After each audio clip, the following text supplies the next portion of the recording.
এখন ওই অশ্বিনী হাল চাষ করতে গেছে, হাল চাষ করে গরু মাঠে ছাড়িয়ে দিয়া সে ওই একটা গাছের বট গাছের তলায় একটু শরীর খারাপ লাগছে, তাই শুয়ে বিশ্রাম নিয়েছে। এখন তারক রেখে অপরাহ্ন বেলা হয়ে গেছে, আমার অশ্বিনী এখনো মাঠ থেকে আসে না কেন? এটা তারক সেই বাড়ি থেকে একটু উত্তর দিকে যাইয়া পূর্ব দিকে মাঠের মধ্যে সেখানে মন্দির হয়েছে, মন্দির আছে এখনো।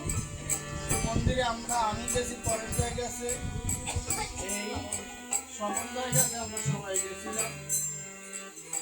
তো তার ভাবতেছে যে আমার অশ্বিনী এখনো আসে না। এখন তারও আস্তে আস্তে ওই অশ্বিনীর কাছে গেছে, অশ্বিনীর যাইয়ে কোনো জায়গায় দেখে না, যাই ওই এক বট বৃক্ষ গাছ আছে, ওই গাছের নিচে অশ্বিনী শুয়ে আছে, একটা তাল পাতা সূর্যের দিকে রাখে উঠে শুয়ে আছে।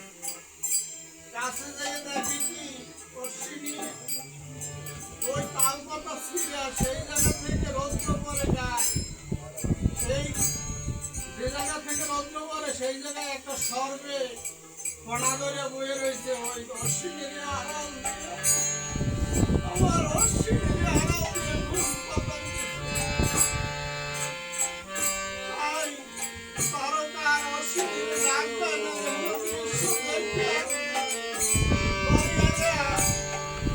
ওই তারকের সহধর্মিনীর কাছে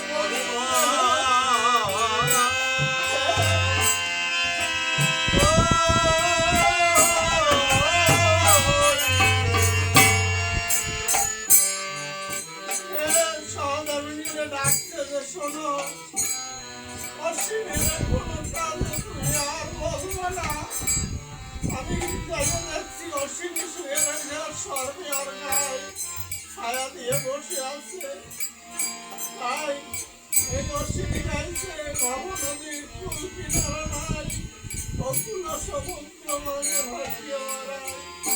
আমার এমন বান্ধব নাই গুরু সব ডাকিয়ে কেউ জিজ্ঞাসা করে। দেখেন অশ্বিনী কিন্তু এই দুনিয়ায় তার বান্ধবের কোনো অভাব ছিল না, কিন্তু সে ভাবছে যে আমার কিছু এই দুনিয়ায় নাই।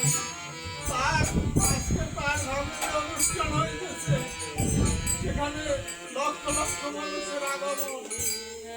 ওই যে জায়গায় শুয়ে রয়েছে, সে জায়গায় যে মন্দির হয়েছে, সেই মন্দিরের পূজারীর আমি প্রশ্ন করছিলাম, পূজারী ঠাকুর আপনি তো অশ্বিনীর পূজা অর্চনা করেন, আপনার গলায় তো তুলসীর মালা, আপনি তো ঠাকুরের এই মতে না। তো ওই তখন ওই পূজারী বলছে, হে দাদা আমি তো অন্য গুরু থেকে নাম নিয়েছি, কিন্তু আমার মন সব আমার অশ্বিনী